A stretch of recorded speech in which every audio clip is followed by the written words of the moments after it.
ওকে, hello everyone. চলো আমরা মেনজুরেশন chapter করছিলাম। মেনজুরেশন চ্যাপ্টারে আমরা 2D যে মেনজুরেশন হয়, মানে 2D ডায়াগ্রামের যেগুলো, সেগুলো সবকটাই আমরা কমপ্লিট করে ফেলেছিলাম প্রায় 2D গুলো। আর সেখানে বাকি কোনটা ছিল? বাকি ছিল সার্কেল। সার্কেল বলতে বৃত্ত।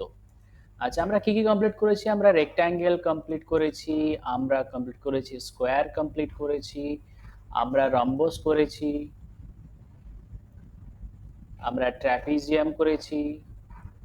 আচ্ছা, এই যে এই কটা আমরা একদম খুব ভালো রকম ভাবে কমপ্লিট করেছি। আর তাছাড়া আরেকটা যেটা আছে সেটা হচ্ছে ট্রায়াঙ্গেল আমরা কমপ্লিট করেছি। এগুলো সব কমপ্লিট হয়ে গেছে 2D-র ভিতরে। আর বাকি পড়েছিল কি? সার্কেল। সার্কেলকে আমরা আজকে করব। সার্কেলও একটা 2D, 2 ডাইমেনশনাল, এটা দ্বিমাত্রিক, এটা ছবি একটা। আর দ্বিমাত্রিক ডায়াগ্রামটা আমরা সার্কেল একটা প্রথমে একটা ড্র করি। সার্কেল, এটা একটা সার্কেল। আচ্ছা, সার্কেল সম্বন্ধে আমাদের কিছু বেসিক ফ্যাক্ট জানতে হবে। যে বেসিক ফ্যাক্টটা হচ্ছে সার্কেলকে যেই পয়েন্টকে কেন্দ্র করে আমরা কোনো একটা জিনিসকে ঘোরাচ্ছি, সেই পয়েন্টটাকে আমাদের অ্যাকচুয়ালি বলা হয় কি? কেন্দ্র। কেন্দ্র। আমি এটা যদি নাম দিই, ও নাম দাও বা সি নাম দাও, চলো সি নাম দিলাম, এই সি হচ্ছে কেন্দ্র। আচ্ছা, এই কেন্দ্র ইংরেজিতে বলা হয় সি কে সেন্টার, মানে কেন্দ্রটাকে ইংরেজিতে বলা হবে সেন্টার। আচ্ছা, আমরা যে কোনো দুটো যদি পয়েন্ট নিই সার্কেলের ওপর, তাহলে আমরা বললাম যে কোনো দুটো পয়েন্ট নিলাম, এ এবং বি। এ এবং বি পয়েন্ট নেওয়াতে এই যে এ বির একটা বৃত্তকে দুটো ভাগে ভাগ করেছে, দেখো এই নিচের দিকের একটা অংশ আর এই উপরের দিকের একটা অংশ। নিচের দিকে যে অংশ, সেই অংশটাকে বলা হচ্ছে বৃত্তাংশ, আর উপরের দিকেটাকেও বৃত্তাংশ বলা হচ্ছে। আচ্ছা, এই যে বৃত্তাংশ, বৃত্তাংশগুলির মধ্যে আমাদের অতটা ইম্পর্টেন্ট জানার দরকার নাই এখানে, যে বৃত্তাংশগুলি কি, কেমন না কেমন, সেগুলো জানার দরকার নাই। আমরা জানবো যে এই যে পয়েন্ট দুটোকে যদি জয়েন করি, জয়েন করার ফলে আমরা একটা লাইন পাচ্ছি, সরলরেখা পাচ্ছি। এই যে এবি সরলরেখা, এবি সরলরেখা, এটাকে বলা হচ্ছে জ্যা। এটাকে বলা হচ্ছে জ্যা। ইংরেজিতে বলা হয় এটাকে কর্ড। চলো, এরকম ভাবে জ্যা মানে যে কোনো দুটো পয়েন্টকে যদি যোগ করা হয় বৃত্তের উপরে, সেগুলো জ্যা পাওয়া যায়। মানে আমি এখানে একটা পয়েন্ট নিলাম, এখানে একটা পয়েন্ট নিলাম, এদেরকে জয়েন করো, জ্যা পেলা। আবার এখানে আবার একটা পয়েন্ট নাও, জ্যা পেলা। আবার এখানেও পাও, জ্যা পেলা। আবার এখানেও নাও, জ্যা। জ্যা তুমি অনেক পেতে পারো। জ্যা এর সংখ্যা কি? অসংখ্য। কোটি কোটিটা তুমি জ্যা এর সংখ্যা পেতে পারো। আবার আমি একটা বৃত্ত ড্র করছি, দেখো। এবার এই যে এতটা জ্যা আমরা ড্র করব, সেই জ্যা এর ভিতরে একটা স্পেশাল জ্যা হবে বা অনেক কটাই স্পেশাল জ্যা হবে। যে জ্যাটা দেখো কোনটার উপর দিয়ে যায়? কেন্দ্রর উপর দিয়ে যায়। এই যে কেন্দ্রর উপর দিয়ে যেই জ্যাটা যায়, লক্ষ্য করো, আমি যদি অন্য অন্য জ্যায়ের সঙ্গে এই জ্যাটার কম্পেয়ার করি, লক্ষ্য করবে এই যে আমি জ্যাগুলোকে ড্র করছি ওপর নিচে ওপর নিচে, দেখো যে অন্যান্য জ্যায়ের থেকে যেটা কেন্দ্র দিয়ে গিয়েছে, সেই জ্যাটার ডিফারেন্সটা কি? সেই জ্যাটা লক্ষ্য করবে, এটা হচ্ছে সবচেয়ে বৃহত্তম জ্যা, যেটা কেন্দ্র দিয়ে যাচ্ছে, এটা হচ্ছে বৃহত্তম জ্যা। বৃহত্তম জ্যা। আর এই যে বৃহত্তম জ্যা, যেটা যেটা কেন্দ্র দিয়ে যাচ্ছে, সেটাকে বলা হচ্ছে ব্যাস। সেটাকে বলা হচ্ছে ব্যাস। তাহলে আমি ছবিটাকে আবার ড্র করছি। ছবিটাকে আবার ড্র করলাম, ড্র করে আমি কি পেলাম? এই বৃত্তটাই পেলাম। বৃত্তটা এই যে কেন্দ্র, কেন্দ্রের উপর দিয়ে যেটা যাচ্ছে, সেটা যে জ্যাটা যাচ্ছে, সেটাকে হচ্ছে ব্যাস বলা হয়। আমি যদি এটার নাম দিলাম, চলো এটার নাম, ওখানে এবি নাম দিয়ে দিয়েছিলাম, এখানে চলো সিডি নাম দিই। সিডি নাম দিই, এটা ও নাম নাও। তাহলে এই যে সিডি নাম দিলাম, সিডিটা তাহলে কি? সিডিটা হচ্ছে ব্যাস। এবার যদি ব্যাসের অর্ধেক বলা হয়, তাহলে ব্যাসের অর্ধেক ব্যাসার্ধ। মজার ব্যাপার জানো কি এখানে? এই যে কেন্দ্রটা, মানে ও কেন্দ্র বললাম, ও কেন্দ্র। আচ্ছা, আমরা সি কেন্দ্র দিয়েছিলাম, চলো সি কেন্দ্রই দাও, যেহেতু আমরা সি দিয়েছিলাম। আর এটাকে ডিই নাম দাও বা ইডি বলো, যেটা বলো, অসুবিধা নাই। আচ্ছা, এখানে দেখো এই যে কেন্দ্রটা এই ব্যাসটাকে দুই ভাগে ভাগ করে। তার মানে দুই ভাগে ভাগ করলে মানে এই দিকটা অর্ধেক, আবার এই দিকটা অর্ধেক। তার মানে দেখো, লক্ষ্য করো, ইসি সমান কি হয়ে যায়? সিডি। আর যে ইসি সমান সি হয়ে যায়, এটা কি? ব্যাসের অর্ধেক। তার জন্য একে কি বলা হয়? ব্যাসার্ধ। এটাকে কি বলা হয়? ব্যাসার্ধ বলা হয়। ওকে, তাহলে আমরা দুটো জিনিস এখানে জানলাম, যে ব্যাস কোনটা আর ব্যাসার্ধ কোনটা। ব্যাস হচ্ছে সেটা যেটা হচ্ছে কি, আচ্ছা, ব্যাস হচ্ছে সেটা যেটা সবচেয়ে বৃহত্তম জ্যা যেটা। আর যেটা সবচেয়ে বৃহত্তম জ্যা কোনটা? যেটা কেন্দ্রের উপর দিয়ে যাবে, সেটা হচ্ছে সবচেয়ে বৃহত্তম জ্যা। সেটাকে বলা হয় কি? ব্যাস। আর ব্যাসের অর্ধেককে বলা হচ্ছে ব্যাসার্ধ। আর ব্যাসের অর্ধেক কোনটা? কেন্দ্র এই ব্যাসকে দুই ভাগে ভাগ করে, তো এটাকে বলা হয় ব্যাসার্ধ। একদম বেসিক থেকে আমরা পড়ছি, এই বেসিক আইডিয়াগুলো আমাদের প্রত্যেকেরই জানা দরকার আছে। যদি আমরা বেসিক আইডিয়া একবার জেনে নিই তাহলে আমাদের অঙ্ক করতে কোনো অসুবিধাই হবে না, because basic idea is the base of everything, তাই না? ওকে, চলো, তোমাদের অবশ্যই বেসিক থেকে পড়াবো বলেছিলাম, বেসিক থেকে অ্যাডভান্সে যাব, আমরা সেটাই করছি এখানে, আর সেটাই আমরা করেই যাব। ওকে, চলো, আমরা জানলাম কি, ব্যাস জানলাম, ব্যাসার্ধ জানলাম, আর জ্যা জানলাম, আর বাস এ কটাই আমাদের জানা দরকার, আর বাকিগুলো যেগুলো আমাদের করা দরকার সেগুলো আমরা দেখব। আচ্ছা, এবার লক্ষ্য করো, আবার আমি একটা বৃত্ত ড্র করছি। আমাদের এই যে এই চ্যাপ্টার বেশিরভাগ 2D জিওমেট্রিতে আমাদের জানতে হবে কি, ক্ষেত্রফল জানতে হবে, আর জানতে হবে পরিসীমা। আচ্ছা, সমস্ত 2 ডাইমেনশনাল চিত্রে আমরা ডায়াগ্রামে পরিসীমা বলে চলে এসেছিলাম। পরিসীমা মানে সরি, পরিসীমা আমরা বলেছিলাম কি, যে চারিধারের বাউন্ডারিটা সেটাই হচ্ছে পরিসীমা। কিন্তু বৃত্তের ক্ষেত্রে চারিধারের বাউন্ডারিকে পরিসীমা বলবো না, এটাকে আমরা একটা আলাদা টার্ম দিব, সেটা হচ্ছে পরিধি নাম দেব। ইংরেজিতে আমরা পরিসীমাকে পেরিমিটার বলে এসেছিলাম, পেরিমিটার বলে এসেছিলাম, কিন্তু এখানে আমরা পেরিমিটার না বলে এটাকে আমরা বলবো সারকামফারেন্স, সারকামফারেন্স। আচ্ছা, এই যে সারকামফারেন্স আমরা বা পরিধি বের করবো, পরিধি তাহলে কোনটা, বৃত্তের, বৃত্তের পরিধি যে চারি ধারটা যতটা আছে, এই যে এই ধারটা চারি ধারটা যতটা, সেটাই হচ্ছে কি, সেটাই হচ্ছে বৃত্তের পরিধি, তাই না? আচ্ছা, বৃত্তের পরিধি ব্যাপারটা জানলাম, তাহলে বৃত্তের ক্ষেত্রফল কোনটা, বৃত্তের ক্ষেত্রফল বৃত্তের ভেতরে যতটা অঞ্চল আছে সেটাই হচ্ছে বৃত্তের ক্ষেত্রফল। তাহলে আমরা বৃত্তের পরিধি আর বৃত্তের ক্ষেত্রফল সম্পর্কে খুব ভালো রকম ভাবে আইডিয়া পেয়ে গেলাম। আচ্ছা, এবার লক্ষ্য করো, আমরা বৃত্তের পরিধি কিভাবে বের করব আর বৃত্তের ক্ষেত্রফল কিভাবে বের করব। আমরা আবার একটা বৃত্ত ড্র করছি। আমরা বৃত্তের দেখলাম কেন্দ্র থেকে যদি যে কোনো একটা লাইনকে আমরা পরিধি পর্যন্ত নিয়ে যাই, বললাম এটা সি, এটা ডি বললাম, তাহলে এই যে এই লাইনটা সিডি লাইনটা, এটাকে বলা হয় ব্যাসার্ধ। ব্যাসার্ধকে আর দিয়ে ডিনোট করা হয়, আর দিয়ে ডিনোট করা হয়, তার কারণ এই যে ইংরেজিতে ব্যাসার্ধকে বলা হয় রেডিয়াস, তাহলে রেডিয়াসের আর থেকে আমরা আর বলবো। আচ্ছা, যদি ব্যাসকে ইংরেজিতে কি বলা হয় সেটা তো আমরা বলিনি, ব্যাসকে ইংরেজিতে বলা হয় ডায়ামিটার। কি বলা হয়? ডায়ামিটার। আচ্ছা, চলো, ব্যাসের অর্ধেক ব্যাসার্ধ, মানে ডায়ামিটারের অর্ধেক হচ্ছে ব্যাসার্ধ, সেটা হচ্ছে রেডিয়াস বলা হচ্ছে। ওকে, আচ্ছা, আমরা এই রেডিয়াসকে আর আর দিয়ে ডিনোট করলাম, এটা মাথায় রাখবে। এবার আমরা তো বলেছি আমরা পরিধি বের করব, পরিধি বের করার আমাদের একটা সূত্র বের করতে হবে, সেই সূত্রটা কি সেটা আমরা চলো লক্ষ্য করি। পরিধি বের করার সূত্র হচ্ছে 2 ইন্টু পাই ইন্টু আর একক। আচ্ছা, এখানে পাইয়ের ভ্যালু কি, পাইয়ের ভ্যালু এখানে 22/7 নেব। পাইয়ের ভ্যালু হচ্ছে 22/7, মানে 2 গুণ পাই মানে 22/7 গুণ আর, আর মানে হচ্ছে ব্যাসার্ধ। তাহলে একটা এক্সাম্পল নাও, ধরলাম একটা এমন একটা বৃত্ত যার ব্যাসার্ধ হচ্ছে 14 সেন্টিমিটার, যার ব্যাসার্ধ 14 সেন্টিমিটার, তাহলে সেটার পরিধি কত হবে? সেটার পরিধি হওয়ার জন্য কত, 2 পাই আর ফর্মুলা। তুমি এখানে পাই এর ভ্যালু বসাও 22/7, আর আর এর ভ্যালু কত, 14, তার মানে দেখো 7 দুগুণে 14, দেখো এটা 44, 44 দুগুণে কত, 88, 88 সেন্টিমিটার হচ্ছে কি পরিধি।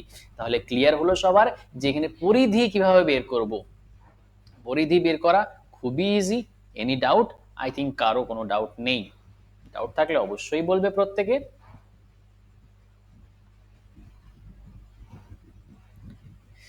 ওকে, চলো, তাহলে তো আমরা এটা জানলাম এটা কিভাবে করতে হয়, কিভাবে প্রসেস, আমরা পরিধি কিভাবে বের করতে হয়, সেই পরিধি বের করার প্রসেস সেটা তো আমরা শিখলাম। এর পরেরটা আমরা দেখব, পরেরটা কি। ওকে, চলো, লক্ষ্য করো। পরের আমরা ক্ষেত্রফল বের করা শিখবো। আর ক্ষেত্রফল বের করা কিভাবে করতে হবে, ক্ষেত্রফল বের করার সূত্র আমরা দেখব। ক্ষেত্রফল বের করার সূত্র হচ্ছে পাই আর স্কোয়ার। এই পাই আর স্কোয়ার এটা বলা হচ্ছে বর্গ একক। তাহলে একটা বৃত্ত নাও, এই বৃত্তের আমরা নিচ্ছি কি, এই পরিধি, পরিধি বলছে এই ব্যাসার্ধ, ব্যাসার্ধ এখানে হচ্ছে কি স্কোয়ার হয়ে যাচ্ছে, মানে পাই 22/7 ইন্টু আর স্কোয়ার। আমি যদি বললাম এমন একটা বৃত্ত যার ব্যাসার্ধ 14 সেন্টিমিটার, তাহলে তার ক্ষেত্রফলটা কত হবে? তাহলে তার ক্ষেত্রফল হবে পাই আর স্কোয়ার বর্গ একক। পায়ের ভ্যালু কত, 22/7।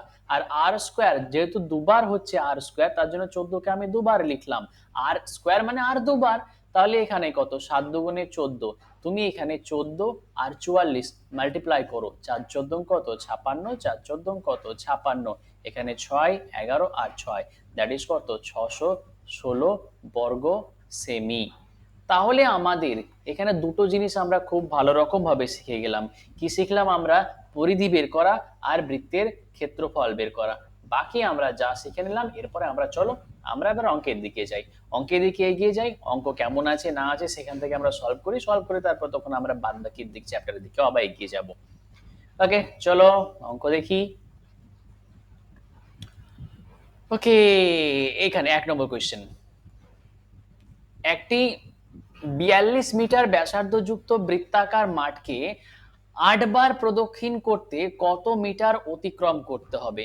আচ্ছা, একটা যদি বৃত্তাকার মাঠ হলো, এই মাঠটাকে একবার প্রদক্ষিণ করা মানে কি, একবার প্রদক্ষিণ করা মানে আমাদের কি বের করব, একবার 4 পাক ঘোরা বৃত্তটার, মানে বৃত্তাকার মাঠের একবার ঘোরা। এখান থেকে স্টার্ট করলাম, আমি যাচ্ছি একবার, একবার যাচ্ছি। তার মানে তোমরা কি বলো, কি বের করতে হবে এখানে, ইজিলি বোঝা যাচ্ছে আমি পরিধি বের করব। তাহলে আমি এই বৃত্তের পরিধি, পরিধিটা কিভাবে বের করতে হয়, এই বৃত্তের পরিধি বের করার সূত্রটা আমরা এক্ষুনি জানলাম। সেটা হচ্ছে কত, 2 পাই আর। আর 2 পাই, পাই হচ্ছে সরি 2 গুণ পাই, পায়ের ভ্যালু 22/7। আর আর, আর এর ভ্যালু কত, এখানে 42 মিটার ব্যাসার্ধ বলেছে, তাহলে 42 বসিয়ে দিলাম। তাহলে আর ব্যাসার্ধটা বলা হয়েছে 42 মিটার। আর সমান কত বলা আছে, 42 মিটার। আমরা চলো 6 7 42 ক্যালকুলেশন করি। আর এদিকে 44 ইন্টু 6, 4 6 24, 4 6 24 আর 2 কত 26। আমরা কত পেলাম, 264 বর্গ মিটার। তাহলে এই যে আমরা 264 বর্গ মিটার পেয়েছি, এটা একবার প্রদক্ষিণ করায় পেয়েছি। যদি সে 8 বার প্রদক্ষিণ করে, তাহলে 8 বার প্রদক্ষিণ করার জন্য কত হবে, একবারের জন্য 264, তাহলে 8 বারের জন্য কত, 8 ইন্টু 264, তাহলে 264 ইন্টু 8। আমরা যদি এটাকে মাল্টিপ্লাই করে দিই, 4 8 কত 32, তারপরে 6 8 48 আর 3 কত, 6 8 48 আর 3 হচ্ছে 51। আচ্ছা, এখানে 8 দুগুণে 16 আর 5 কত, 16 আর 5 হচ্ছে 21, দ্যাট ইজ এটা option B is the correct answer. 2112 metre, 2112 metre কি করতে হবে, অতিক্রম করতে হবে। দেখো ইজি অঙ্ক না, আমরা কি বের করলাম, পরিধি বের করলাম, পরিধি বের করে সেটাকে 8 দিয়ে গুণ করে দিলাম, তাই না? চলো নেক্সট অঙ্কের দিকে যাই। একটি বৃত্তের ক্ষেত্রফল, একটি বৃত্তের ক্ষেত্রফল 616 বর্গ সেমি।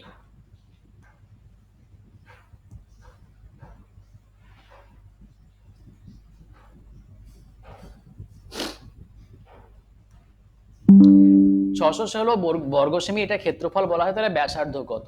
আমাদের ক্ষেত্রফল থেকে ব্যাসার্ধ আসবো, উল্টোটা চেয়েছে। উল্টোটা চেয়েছে, খুব ইজি ব্যাপার। আমরা কি জানি, ক্ষেত্রফলের সূত্র জানি কি, পাই আর স্কোয়ার। আর এটা সমান 616 বলা আছে। পায়ের ভ্যালু কত, 22/7। আর স্কোয়ার, আর স্কোয়ার রাখলাম আমরা, আর এটা 616 এইদিকে। আচ্ছা লক্ষ্য করো, এই যে 616 এটা 11 দিয়ে কাটবে। আচ্ছা, তা 22 11 দিয়ে কাটবে, তাহলে 11 দুগুণে 22, আর এটাকে 5 11 55, 6 11 66, আরামসে কেটে গেল। আবার দেখো আমি এটাকে করছি 28 দুগুণে 56, তাহলে আর স্কোয়ার ইকুয়ালস টু কত পাও, 28 ইন্টু 7। দ্যাট মিনস 28 মানে কত, 4 7 28 আর এইদিকে 7। আর স্কোয়ার মানে এটা পেয়েছো, তাহলে আর মানে কত হবে, 4 এর বর্গমূল 2 আর 7, দুটো 7 থেকে একটা 7, তাহলে আর সমান কত 14। এই যে 14 সেন্টিমিটার আমরা পাচ্ছি, নাম্বার সি, এটাই হচ্ছে আনসার। কি আমরা চেয়েছে কি, ব্যাসার্ধ তো চেয়েছে, 14 সেন্টিমিটার আমরা পেয়ে গেলাম। এখান থেকে যদি আবার ঘুরিয়ে বলতো পরিধি কত, তাহলে পরিধি ব্যাসার্ধ বের করে আমরা পরিধি বের করে নিতাম। পরিধি বের করার সূত্র কি, পরিধি বের করার সূত্র 2 পাই আর। কোশ্চেনে জিজ্ঞেস করতেই পারে, তাই না? আর জিজ্ঞেস করলে আমাদের কোনো অসুবিধা ছিল না, অসুবিধা ছিল কি, একদমই না। তো এখানে যেমন, এখানে কোশ্চেনটা যেমন জিজ্ঞেস করেছে পরিধি বলে দেওয়া আছে, ক্ষেত্রফল কত। তার মানে কি করতে হবে, পরিধি থেকে তো আমরা ডাইরেক্ট ক্ষেত্রফল বের করতে পারি না। আমরা কি করব, পরিধি থেকে ব্যাসার্ধ বের করব, তারপরে সেখান থেকে ব্যাসার্ধ থেকে আমরা ক্ষেত্রফল বের করব। তাহলে পরিধি থেকে ব্যাসার্ধ কিভাবে বের করব, আমরা পরিধির সূত্র জানি, 2 পাই আর, এটা সমান 22। দেখো এখানে 2 পাই এর ভ্যালু বসাও, 22 এর 7 আর ইনটু আর সমান কত 22, এখানে 22 22 কাটো, তার মানে তুমি আর মানে কত পাবা 7 এর 2, আর মানে কত পেলা 7 এর 2। দেখো এবার ক্ষেত্রফলটার সূত্র কি, ক্ষেত্রফলের সূত্র হচ্ছে পাই আর স্কয়ার, ক্ষেত্রফলের সূত্র হচ্ছে পাই আর স্কয়ার, পায়ের ভ্যালু 22 এর 7, আর স্কয়ার মানে কত 7 এর 2, আর 7 এর 2 মানে আর 7 এর 2 ভ্যালু, তার জন্য দুবার আর আছে, তার জন্য আর স্কয়ার 7 এর 2, 7 এর 2 লিখলাম, 7 7 কাটলো, আর এখানে 11 দুগুণে 22, 7 11 77, 77 কে তুমি 2 দিয়ে ভাগ করো, 2 দিয়ে ভাগ করলে কত হয় 36, 36 তো হয় না, কত হয় এক্স্যাক্টলি 38 হয়, 38 হলে 76, 76 মানে এটা 38.5 বর্গ সেমি। ঠিক আছে, তাহলে এটা option D is the correct answer. Clear হয়েছে প্রত্যেকের? এটা ইজি না? কেমন লাগছে তোমাদেরকে? ইজি তো লাগছে একদম, এরকম টাইপের অঙ্ক থাকলে একদম খুব ইজিলি রকম ভাবে তোমরা কমপ্লিট করে ফেলতে পারবে, আই থিংক সো। নেক্সট চলো, একটি বৃত্তের ক্ষেত্রফল 2464 বর্গমিটার হলে পরিধি কত? এবার সেই রকম জিজ্ঞেস করেছে, ক্ষেত্রফল বলেছে,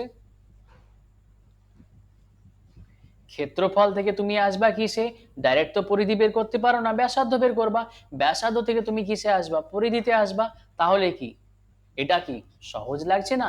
আগের মতনই লাগছে না? তাহলে আগের মতনই থাকলে আবার বারবার করে আগের মতন সেম অঙ্ক করার কি দরকার, কিছুটা হোমওয়ার্কও নিয়ে নাও, বাস তুমি হোমওয়ার্ক করো এটা। নেক্সট দেখো, দুটি বৃত্তের ব্যাসের অনুপাত কত, 2:3, তাদের তাদের ক্ষেত্রফলের অনুপাত কত? আচ্ছা, যখন ব্যাসের অনুপাত বা ব্যাসার্ধের অনুপাত দেওয়া থাকবে, সে যেটাই দেওয়া থাক না কোনো, ক্ষেত্রফল যদি চাই তাহলে কি করব, ব্যাসের অনুপাত বা ব্যাসার্ধের অনুপাত যেটাই থাক না কোনো, কোনো অসুবিধা নাই, সেখানে ক্ষেত্রফলের অনুপাত চাইলে ডাইরেক্ট যে ব্যাসের বা ব্যাসার্ধের অনুপাত বলা আছে, এখানে ব্যাসের অনুপাত বলা আছে, তার স্কোয়ার করে দেবো, মানে কি 2 এর স্কোয়ার আর 3 এর স্কোয়ার, 2 এর স্কোয়ার কত 4 আর 3 এর স্কোয়ার কত 9, মানে 4:9 হচ্ছে এটা কি ক্ষেত্রফলের অনুপাত। কিসের অনুপাত? ক্ষেত্রফলের অনুপাত। ক্লিয়ার হলো প্রত্যেকের? মানে ক্ষেত্রফল চাইলে ব্যাসের বা ব্যাসার্ধের বলা থাকলে অনুপাত, ক্ষেত্রফল অনুপাত চাইলে আমি স্কোয়ার করে দেবো, কার? ব্যাসের বা ব্যাসার্ধের স্কোয়ার করে দেবো, তাহলেই হয়ে গেল। Any doubt? I think no doubt is there. তাহলে দেখো নেক্সট এবার চেয়েছে, আচ্ছা পরিধিরও থাকলে সেটাও, আমি ব্যাসার্ধ থাক বা ব্যাস থাক বা কি থাক বা পরিধি থাক, যে কোনো থাক, ক্ষেত্রফল বের করতে দিলে কি করে দেবো, স্কোয়ার করে দেবো। কিন্তু যদি এখান থেকে যদি কি করতে থাকে, পরিধি বের করতে দেওয়া থাকে বা ব্যাস বের করতে দেওয়া থাকে, যে কোনো একটা বলা আছে, বা ব্যাসার্ধ বের করতে দেওয়া থাকে, তো এখানে দেখো এখানে কি বলা আছে, পরিধির অনুপাত বলা আছে, তাহলে যে কোনো একটা বলা আছে আর যে কোনো একটা বের করতে দিয়েছে, এখানে ব্যাস বের করতে দিয়েছে, তাহলে পরিধির অনুপাত যা হবে মাথায় রাখবা, পরিধির অনুপাত, ব্যাসের অনুপাত বা ব্যাসার্ধের অনুপাত যা হবে সেগুলো কি, পরিধির অনুপাত যা হবে ব্যাসার্ধেরও তাই হবে, ব্যাসেরও তাই হবে, মানে ওদের তিনটেরই সেম অনুপাত হবে, ব্যাসের, ব্যাসার্ধ আর পরিধির সেম অনুপাতই হবে। এখানে 5:6 আছে, 5:6ই আনসার হবে, তখন পরিধি থেকে ব্যাসের অনুপাত চেয়েছে, সেটা সেম হবে, এই তিনটের কি হয় সবসময় সেম হয়। এবার এই তিনটে থেকে যদি ক্ষেত্রফল বের করতে হতো তাহলে এদের বর্গ করতাম, তাহলে এখানে আনসার কত হবে, এখানে আনসার 5:6ই হবে। Any doubt? নেক্সট কোশ্চেন, দুটি বৃত্তের ক্ষেত্রফল অনুপাত 4:9, তাহলে ব্যাসার্ধের অনুপাত কত?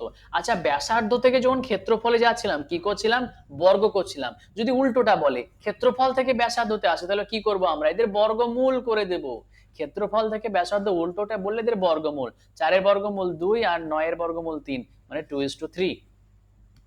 ক্লিয়ার হলো? বুঝতে পারলে? Any doubt?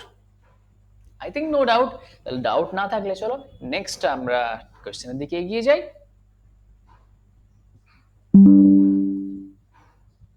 আচ্ছা নেক্সট কোশ্চেন চলো আমরা দেখি, একটি চাকার ব্যাস বলা আছে 98 সেন্টিমিটার, 1540 মিটার অতিক্রম করতে চাকাটিকে কতবার ঘুরবে? একটি চাকার ব্যাস বলা আছে 1540 অতিক্রম করতে চাকাটি কতবার ঘুরবে। আচ্ছা যদি একবার অতিক্রম করা হয় একটা চাকায়, একবার মানে সরি একবার ঘোরা হয়, একবার ঘোরা মানে ও কতটা ঘোরা, একবার যদি একটা চাকার ঘোরা হচ্ছে, ভালো করে ভাবো, যদি একবার একটা চাকা ঘোরে তাহলে সেটা হচ্ছে যতটা পরিধি ততটাই তো যাবে দূরত্ব। মানে যদি একবার ঘুরলো যতটা পরিধি ততটাই যাবে ও দূরত্ব, তার থেকে তো বেশি যাবে না। তার মানে কি একবার একবার ঘোরা মানে যতটা পরিধি ততটা দূরত্ব অতিক্রম করবে। আমি তার মানে এখানে যদি আমি এক পাকের ঘোরাতে কতটা যাচ্ছে সেটা বের করে নিতে পারি, তার মানে এক পাকের ঘোরা মানে পরিধি বরাবর যাওয়া, যতটা পরিধি ততটা যাবে, তাহলে এখানকার আমি পরিধি বের করব। পরিধির সূত্র হচ্ছে 2πr, আর 2π এর ভ্যালু 22/7। এখানে আর কত? আর হচ্ছে ব্যাসার্ধ, কিন্তু এখানে ব্যাস বলা আছে, তাহলে ব্যাসের অর্ধেক ব্যাসার্ধ, তাহলে এখানে 98 এর অর্ধেক কত? 49। 49টা হচ্ছে ব্যাসার্ধ, আমি ব্যাসার্ধ এখানে বসে দিলাম 49, এখানে কাটছি 7 7 49। দেখো এখানে 44 আর এখানে 7, 4 7 28, 4 7 28 আর 2 কত? 30। আমরা কত পেলাম? 308 পেয়ে গেছি, 308।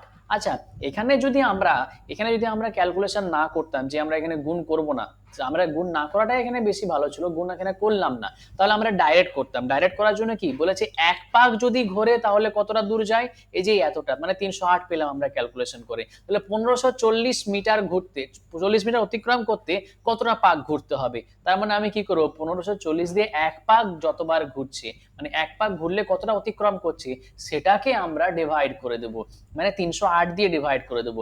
আর 308 মানে আমি এই যে এখানে এটা পেয়েছিলাম, আমরা ক্যালকুলেশন না করে এটাই আমরা লিখে দিলাম, এই যে 7 7 49 হয়েছিল এটাকে রাখলাম। আর এখানে দেখো কাটো, আর তোমরা 7 দিয়ে কাটো, 7 দুগুণে 14, 7 দুগুণে 14, আবার এই দেখো দেখো 22 কেটে আছে, আর এই দেখো 5 দুগুণে 10। আচ্ছা, এটা হলো কিন্তু এখানে একটুখানি গন্ডগোল হয়ে গেল। কি গন্ডগোল হয়ে গেল একটু একটু লক্ষ্য করতে হবে। লক্ষ্য করতে হবে, এখানে দেখো এটা এটা সেন্টিমিটারে দেওয়া আছে, আর এটা কিছু দেওয়া আছে মিটারে দেওয়া আছে। তাহলে তোমাকে যদি সেন্টিমিটার থেকে মিটারে বা মিটার থেকে সেন্টিমিটারে নিয়ে আসতে হয়, তাহলে তুমি মিটার থেকে সেন্টিমিটারে নিয়ে আসো। যে ওপরেরটা দেখো এটা মিটারে ছিল, সেন্টিমিটারে নিয়ে আসলে 100 দিয়ে গুণ করতে হবে। 100 দিয়ে গুণ করা মানে এখানে দুটো শূন্য আরো চলে এলো, মানে কত? 500 বার ঘুরবে চাকাটি। আর এগুলো কি তো ছিল, এগুলো সেন্টিমিটার ছিল। এগুলো আমাদের খেয়াল রাখতে হবে, কোনটা মিটার বা কোনটা সেন্টিমিটারে আছে, সেগুলো খেয়াল রাখলে আমাদের হবে। চলো নেক্সট কোয়েশ্চেন। 14 সেন্টিমিটার ব্যাসার্ধ বিশিষ্ট বৃত্তের অন্তর্লিখিত বৃহত্তম বর্গক্ষেত্রের ক্ষেত্রফল কত বর্গ সেমি?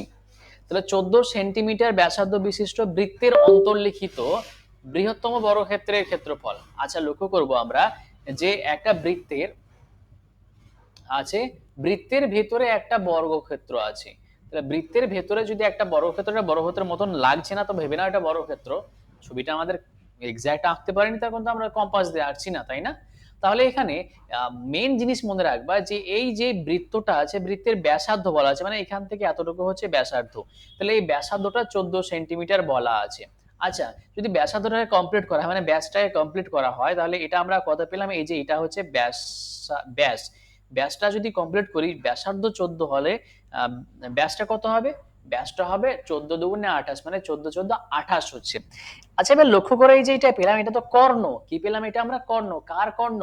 এই যে ব্যাসটা আমরা পাচ্ছি, এখানে মনে রাখবা যে কর্ণ, বর্গক্ষেত্রের কর্ণ সমান কি বৃত্তের ব্যাস। কোন ক্ষেত্রে? যদি বৃত্তের ভেতরে বর্গক্ষেত্র থাকে, যদি বৃত্তের ভেতরে বর্গক্ষেত্র থাকে। আমরা জানি কর্ণের ফর্মুলা কি, কর্ণের ফর্মুলা a√2, আর এখানে পেলাম কত? 28। এবার লক্ষ্য করো a সমান কত? 28/√2, বা সেটা আমরা পেয়ে গেলাম। আমাদের কি চাই? বর্গক্ষেত্রের ক্ষেত্রফল চাই। বর্গক্ষেত্রের ক্ষেত্রফলে যদি হয় বর্গক্ষেত্রের ক্ষেত্রফল, তাহলে আমরা কি জানি? আমরা জানি বাহু গুণ বাহু, মানে a গুণ a। এর ভ্যালু কত? 28/√2, আর এখানেও 28/√2।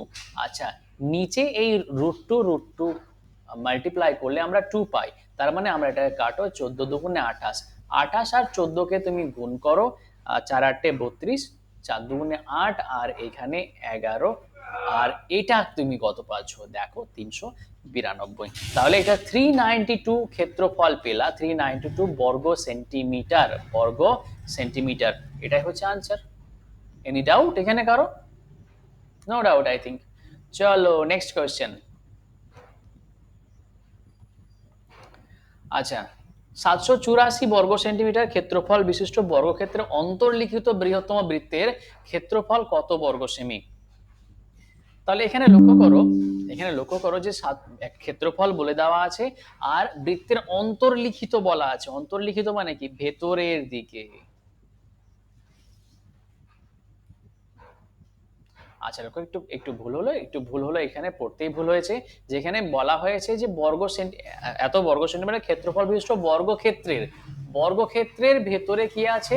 বর্গক্ষেত্রের ভেতরে এবার বৃত্ত আছে। তাহলে এই যদি বর্গক্ষেত্র হয়, তার ভেতরে একটা বৃত্ত, যদি তার ভেতরে একটা বৃত্ত হয়, লক্ষ্য করো এই যে বৃত্ত আমরা একটা ড্র করছি, এর ভেতরে বৃত্তটা, এবার এবার আমরা এখানে লক্ষ্য করব এর ব্যাসটা কি হবে? ব্যাসটা হবে এই যে এটা।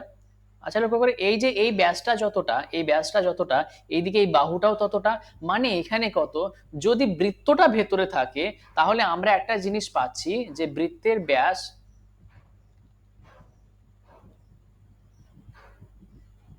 বৃত্তের ব্যাস সমান কি? বর্গক্ষেত্রের বাহু, বর্গক্ষেত্রের বাহু। তাহলে এখানে বর্গক্ষেত্রের বাহু তো আমরা জানি না, কি বলা আছে? বর্গক্ষেত্রের ক্ষেত্রফল বলা আছে।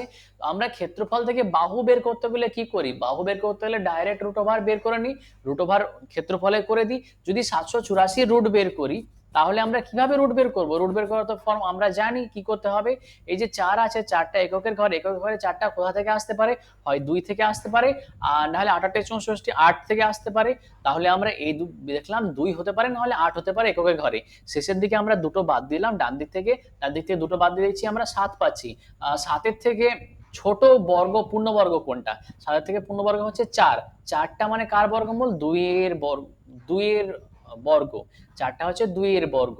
আচ্ছা এখানে দেখো, এখানে কত হতে পারে? এখানে হতে পারে এককের ঘরে 2 হতে পারে, সরি এককের ঘরে 2 বলছি, দশকের ঘরে 2 হতে পারে, আর এককের ঘরে 2 কিংবা 8 এর মধ্যে যে কোনো একটা হতে পারে। তার মানে এখানে তুমি লক্ষ্য করো এই যে 7 আছে, 7 আছে, আমরা 7-এর ছোট একটা পূর্ণবর্গ সংখ্যা যেটা পেলাম সেটা হচ্ছে 4। আর 4টা কোথা থেকে আসতে পারে? 2 এর স্কোয়ার থেকে আসতে পারে, তার জন্য এখানে 2 হলো দশকের ঘরে। কিন্তু এককের ঘরে 2 হবে না 8 হবে সেটা আমরা জানি না। সেটার জন্য আমরা কি করব? সেটার জন্য আমরা এই যে 2 পেয়েছি, 2 এর ঠিক পরের সংখ্যাটা নেব আর গুণ করব। 2 এর পরের সংখ্যাটা 3, আমরা গুণ করলাম, পেলাম কি? 6। এবার দেখবো এখানে যেটা আছে 7 6 এর থেকে বড় না ছোট? আমরা দেখছি 6 এর থেকে 7টা বড়। যদি অবশ্যই বড় হয়, তাহলে 2 আর 3 এর মধ্যে যে বড় সে বসবে এককের ঘরে, মানে 8 বড়, তাহলে 8 বড় এককের ঘরে। মানে এই 28টা হচ্ছে 784 এর বর্গমূল। তাহলে এখানে 28 যেটা পেলাম সেটা কি? বর্গক্ষেত্রের একটি বাহু পেলাম। তার মানে বৃত্তের ব্যাস কত? তুমি 28 পেয়েছো। বৃত্তের ব্যাস 28 যদি পাও, তাহলে বৃত্তের ব্যাসার্ধ তুমি কত পাচ্ছ? বৃত্তের ব্যাসার্ধ পাচ্ছ 14। তাহলে বৃত্তের ক্ষেত্রফল তুমি কি পাবা? বৃত্তের ক্ষেত্রফলের সূত্র পাই আর স্কোয়ার, পাই মানে 22-এর 7, আর স্কোয়ার দ্যাট ইজ 14 গুণ 14। তুমি এখানে কাটো, 7 দুগুণে 14, এখানে 28 ইন্টু 22, 28 ইন্টু 22 এদেরকে গুণ করলে তুমি পাই 616, দ্যাট ইজ 616। ক্লিয়ার? দেখো একটি বর্গক্ষেত্রে অন্তবৃত্ত ও পরিবৃত্তের ক্ষেত্রফলের অনুপাত বলা আছে। আচ্ছা অন্তর্বৃত্ত পরিবৃত্তের ক্ষেত্রফলের অনুপাত কত হবে সেটা চেয়েছে। আচ্ছা লক্ষ্য করো, যদি তোমরা একটু ভালোভাবে মনে রাখবা, অন্তর্বৃত্ত বলতে কি? যদি যদি একটা বৃত্ত বর্গক্ষেত্রের ভেতরে থাকে, সেটা বলা হচ্ছে অন্তর্বৃত্ত। আর পরিবৃত্ত বলতে কি? পরিবৃত্ত যদি বর্গক্ষেত্রে, যেহেতু এখানে বর্গক্ষেত্রের ক্ষেত্রেই বলা হয়েছে সেই জন্য, পরিবৃত্ত যদি বর্গক্ষেত্রের বাইরে থাকে, মানে বর্গক্ষেত্রের বাইরে বলতে এইটা, এই বর্গক্ষেত্রের বাইরে একটা পরিবৃত্ত থাকবে, একটা বৃত্ত থাকবে, তখন সেটা বলা হচ্ছে পরিবৃত্ত। আচ্ছা বর্গক্ষেত্রের ভেতরে যেটা থাকে, ভেতরে যেটা থাকে, সেই ভেতরেরটা আমরা কি দেখেছিলাম? ভেতরেরটার ব্যাস, ভেতরেরটার ব্যাস আর ওই বর্গক্ষেত্রের একটি বাহুর দৈর্ঘ্য সমান হয়। আর আর এখানে আমরা দেখেছিলাম পরিবৃত্তের ক্ষেত্রে, পরিবৃত্তের ক্ষেত্রে আমরা লক্ষ্য করেছিলাম যে যে এটার কর্ণ, বর্গক্ষেত্রের কর্ণ আর ওর ব্যাস সমান হয়। তার মানে আমরা এখানে লক্ষ্য করব বর্গক্ষেত্র থেকে আমরা হিসাবটা করব। ধরি বর্গক্ষেত্রে বাহুর দৈর্ঘ্য এ, তাহলে বর্গক্ষেত্রে যদি বাহুর দৈর্ঘ্য এ হয়, তাহলে অন্তবৃত্তের ব্যাসার্ধ কত হবে? অন্তবৃত্তের ব্যাস হবে তাহলে এ, আর ব্যাসার্ধ হবে মানে অন্তর্বৃত্ত, লক্ষ্য করো অন্তর্বৃত্ত, অন্তর্বৃত্তর ব্যাসার্ধ হবে a/2, a/2। তাহলে অন্তর্বৃত্তের ক্ষেত্রফল কত হবে? পাই আর স্কোয়ার, মানে a/2 এর হোল স্কয়ার। আর দেখো পরিবৃত্ত, পরিবৃত্তটা কোনটা? পরিবৃত্তটা হচ্ছে এই যে কর্ণটা, কর্ণটা হচ্ছে ব্যাস। তাহলে পরিবৃত্তির জন্য কর্ণ হচ্ছে ব্যাস, আর ব্যাসার্ধ কত হবে? কর্ণর ফর্মুলা হচ্ছে a√2/2 তার হোল স্কয়ার। এবার এই দুটোর অনুপাত করো। যদি আমরা এই দুটোর অনুপাত করি, অন্তবৃত্ত আর পরিবৃত্তের ক্ষেত্রফল অনুপাত, তাহলে দেখো পাই, 1 মিনিট।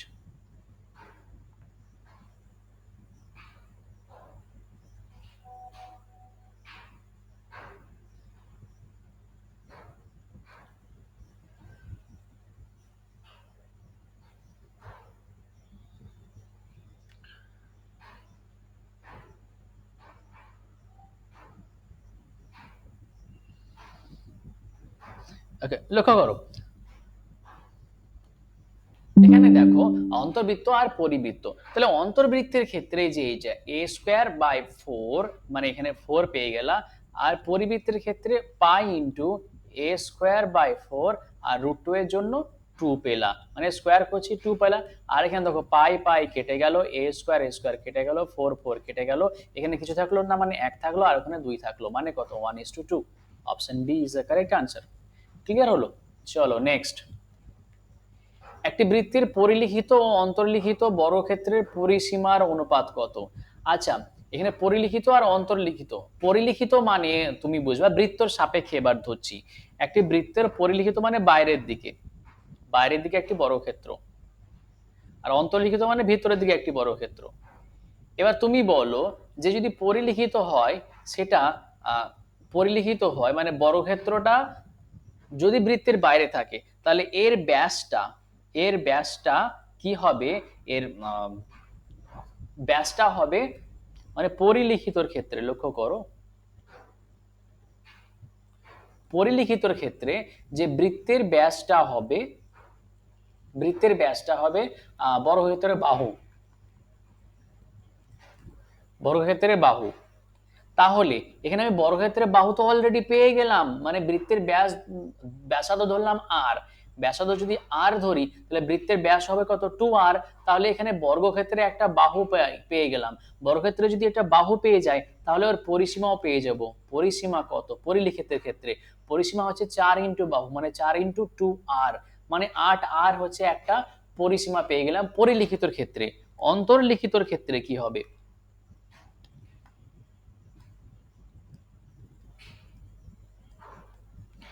লক্ষ্য করো অন্তর্লিখিতর ক্ষেত্রে, অন্তর্লিখিত মানে ভেতরের দিকে আছে, ভেতরের দিকে এই যে এটা, এটার কর্ণটা, এই কর্ণটা হচ্ছে, কর্ণটা হচ্ছে ব্যাস।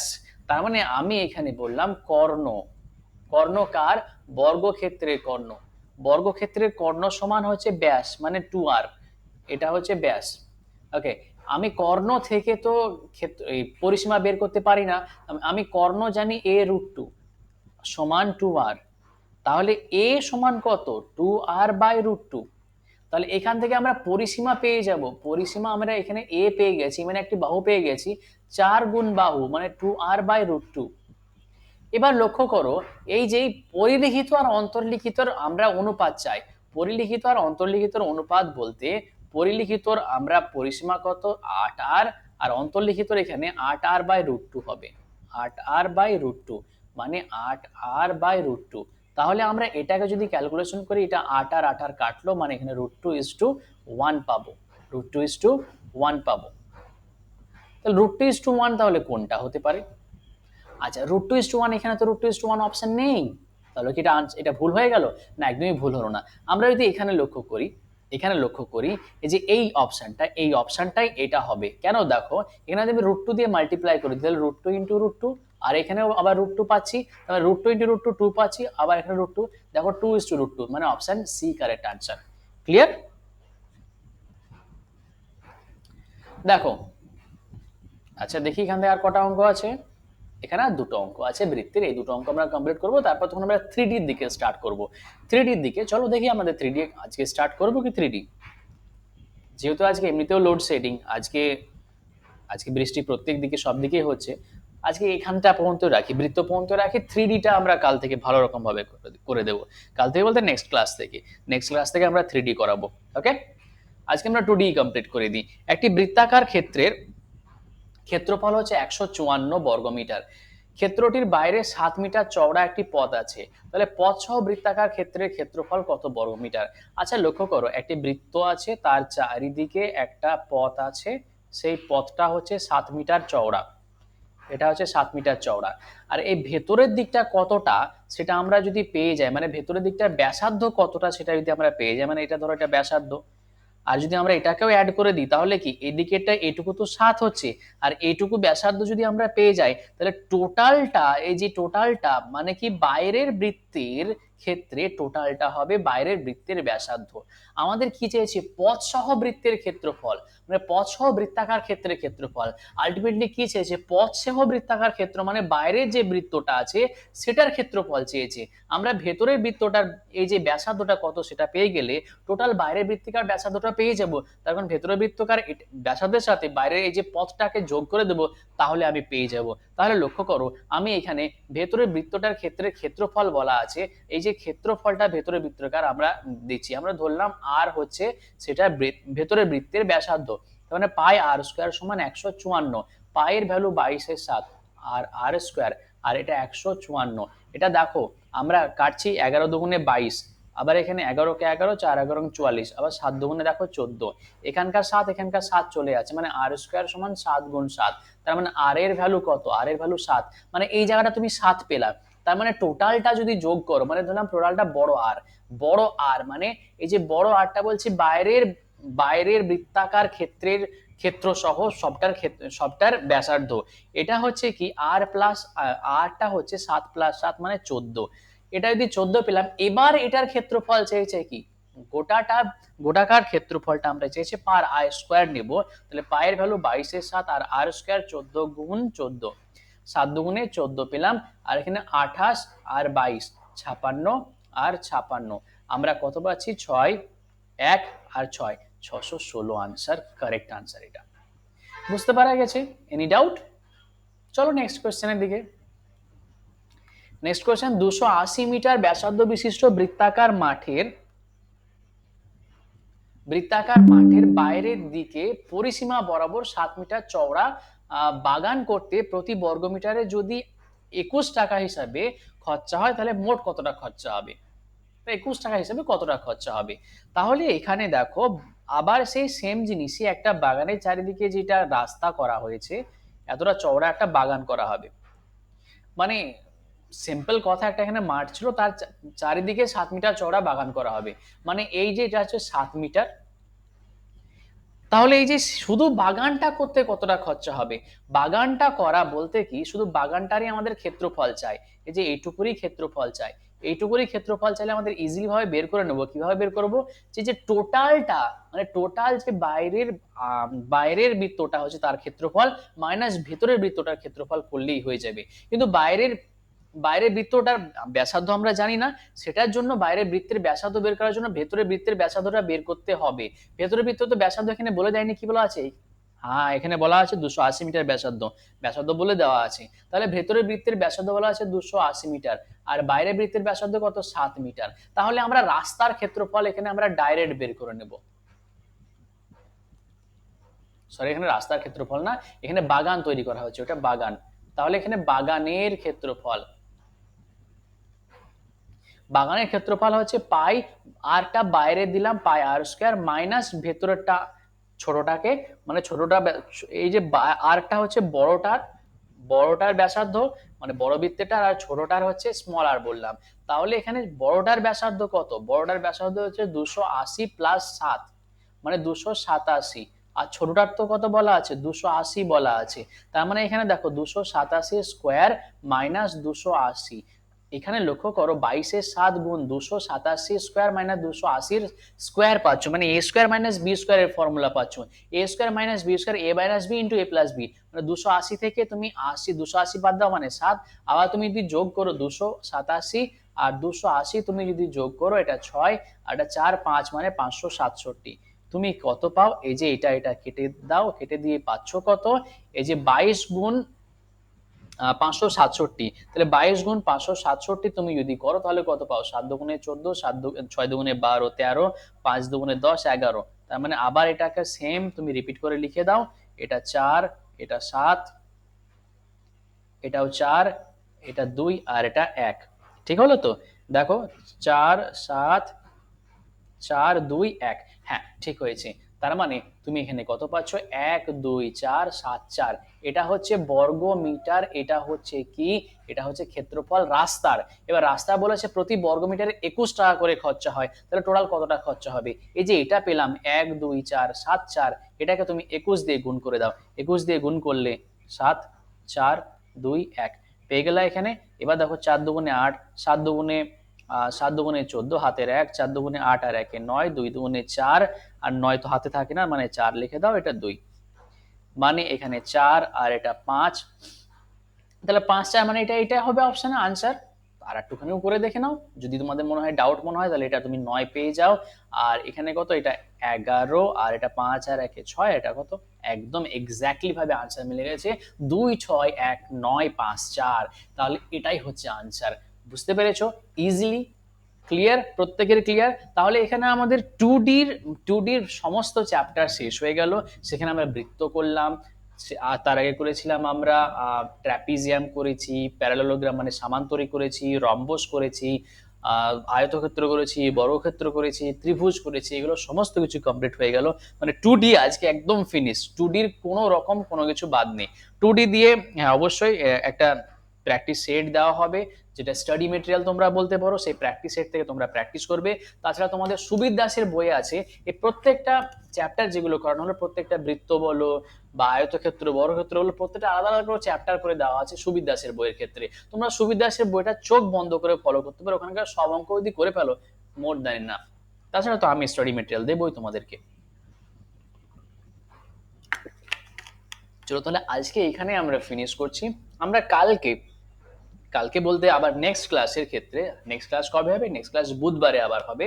নেক্সট বুধবারে তোমাদের আবার 3ডি থেকে আমরা স্টার্ট করব। ওকে চলো তাহলে এখানে আমরা এন্ড করছি। Bye bye everyone, bye bye.